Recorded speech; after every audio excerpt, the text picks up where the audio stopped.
test review video here. These are the main ideas to know for your first test. This isn't exactly what your test will look like, but most of the ideas on the test are addressed here. As long as you go through this review and are familiar with these items, as long as you watch all of the old videos and look through the old notes that are posted in Canvas, you should be good to go to be prepared for this test. So jumping right in, I want to know what type of data, either numerical or categorical, is associated with each display. This was covered back mainly in Chapter 2, a little bit of Chapter 1, a little bit of Chapter 3. But remember, numerical data, that's a data set that consists of numbers where the average of that data set, the average of those numbers makes sense. It has a meaning. Categorical is just not numerical data. If your data consists of words, such as what state were you born in, Florida, Georgia, Alabama, will be categorical. Also, numbers whose average does not have a meaning, like zip code, would also lead to categorical data. So you can see histogram is numerical data, box plot is numerical data, two-way table displays categorical data, stem plot is numerical, pie chart is categorical, dot plot is numerical, bar chart is categorical, and Pareto chart, which is just a bar chart in order from the tallest bar down to the shortest bar, is also categorical. So this takes us down to number 2 here. I want to describe the variation in the set numerically. Choose the correct measure of spread. So variation, spread, those are interchangeable. You could either use the standard deviation or you could use the IQR, the interquartile range. We're going to go with the standard deviation here because the data set is symmetric. You've got the number 16 right in the middle, and then you've got 3 14s to the left, 3 18s to the right. So you're jumping down by 2 and up by 2, so you've done the same thing on the left and the right. And then from there, a couple of 13s, a couple of 19s, you've gone down by 1 from that 14, you've gone up by 1 to that 19. It's perfectly symmetric. So to calculate this, the first thing to do is to get my data into the calculator. Hit Stat, and then Enter to edit. And then you can see I already have my numbers typed in here, my 2 13s, my 14s, 16 in the middle. There are my 3 18s, my 19, and then I can go to Stat, Calc, number 1, 1 bar stats, and that brings up what I need. The mean, if I needed it, would be 16, but I'm looking for the standard deviation, the measure of spread. That is 2.449, we can see from this line in the output. Number 3 here, similar idea. I want to describe the variation in this set numerically. This time we're going to use the IQR because this data is skewed. Right in the middle, you've got the number 25. You have 5 numbers below the 25. You have 5 numbers above the 25. But these numbers on the left, 4, 5, 6, 8, and 12, those are much more clustered compared to the numbers on the right. We're seeing some big gaps from 49 to 54, a big jump from 54 to 101, another big jump to 203. So this is skewed to the right. I don't want to use the standard deviation, but I want to use the interquartile range. So in my calculator, I'll hit up, clear, and enter to get rid of this old data in L1. I'll just enter my new numbers. So 4, 5, 6, all the way up through the data set.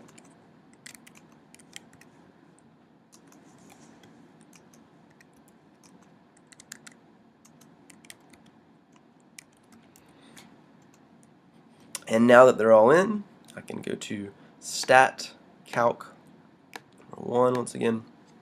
So I've got the mean, I've got the standard deviation. I can scroll down, right in the number, like we saw, my median is 25, and then to find the IQR, it's Q3 minus Q1, so that 101 minus 6 is 95. Moving down to number 4. A researcher wants to determine how many of the 90,000 residents of Tallahassee support moving power lines underground. A sample of 500 residents will be taken. Part A, the population of interest, would be all 90,000 residents of Tallahassee. Now it would be impossible to talk to all 90,000 people in a reasonable amount of time, so we're going to use a sample of 500 to get our data. Sample is a subset of the population. I want to know Would 500 residents in one neighborhood be representative of the population? No, that's not the case. We would need a random sample from all areas of Tallahassee, not just one neighborhood, but we would want people from all of the neighborhoods in Tallahassee to participate in our sample in order to be representative of the population. The best way to do that is to randomly pick people from Tallahassee. And then part C, would the data produce a statistic or a parameter? And in this case, the sample would produce a statistic because we're dealing with a sample. That data will lead to a statistic. Now, if we were somehow able to talk to all 90,000 residents, the population, that would lead to a parameter. That sample gives us a statistic. Continuing on, number 5 here, the length of fish in a pond follows a distribution that is approximately normal. The mean is 18 inches and the standard deviation is 3. What percentage of the fish are greater than 15 inches? And then hint, use the empirical rule. So the answer here is 84%, and here is my reasoning here. So it's a distribution that is approximately normal, so I'll draw my bell-shaped curve. The mean is right in the middle, so that is 18, and then my standard deviation is 3, so I could go up by 3 to a 21, 24, 27, go down to a 15, 12, 9, and I want to know what percentage of the fish are greater than 15. So 15 is right here, so I'm looking at this particular section of my graph. Now, what we can do is use the fact that the mean separates our graph right in the middle, so I know that 50% of fish are above the mean, 50% are above 18 inches. And then by the empirical rule, just the breakdown that we saw in the notes, I know that this first section right next to the mean within one standard deviation, that is 34%. So this 34% plus this 50% gives me a total of 84%. Now in here, for the test, you need to know that this section contains about 13.5% of your curve.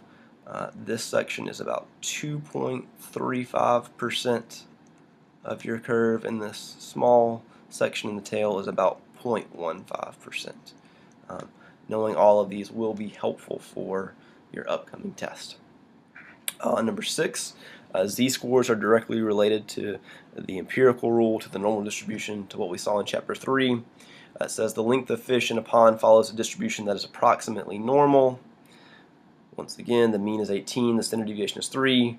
I want to calculate the z-score for a fish that is 11.6 inches long, and then I want to know, is this unusually small? So z-score has the form x minus x bar over s, or see, there's x minus mu over sigma.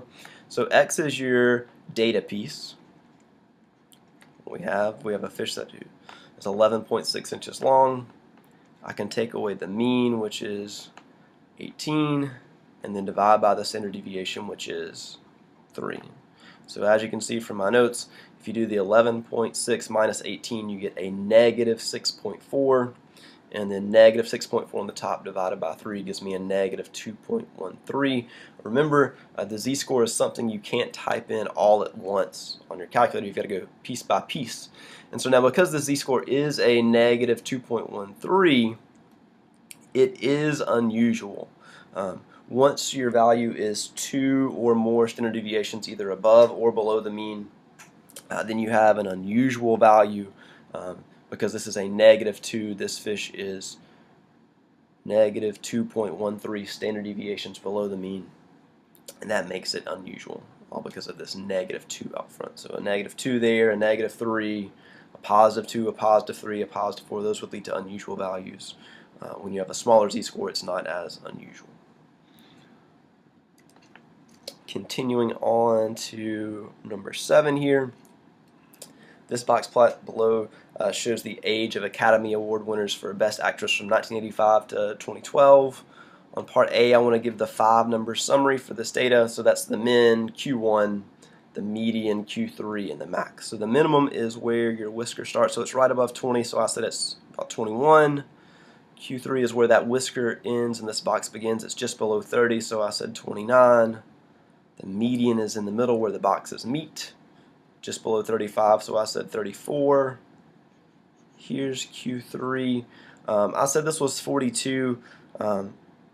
So this mark right in the middle of 40 and 40.5, that's 42.5, so it's almost right there, so I said that's 42.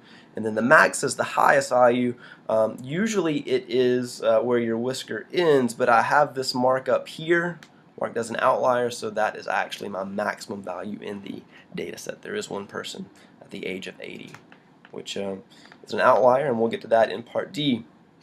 On part B, what percent of the actresses were less than 42? Well, I marked 42 right here as Q3, and by the properties of box plots, each of these components, each box and each whisker, is about 25% of your data set. So less than 42, you've got 3 25s, which total to be 75%.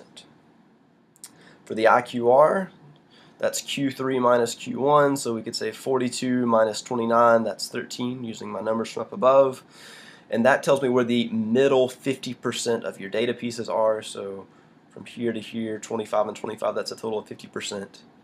And that 50% is in the middle, so we could say the middle 50% of ages are within 13 years of one another.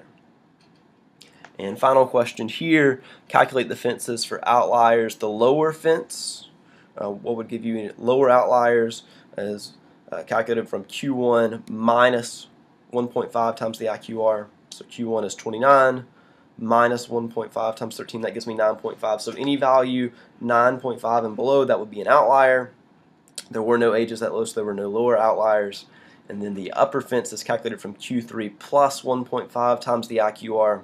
So that's 42 plus 1.5 times 13. That gives me 61.5, and so that's why this data piece of 80 is marked with a dot as an outlier. The whisker didn't extend that far. And we will continue this study guide in the next video.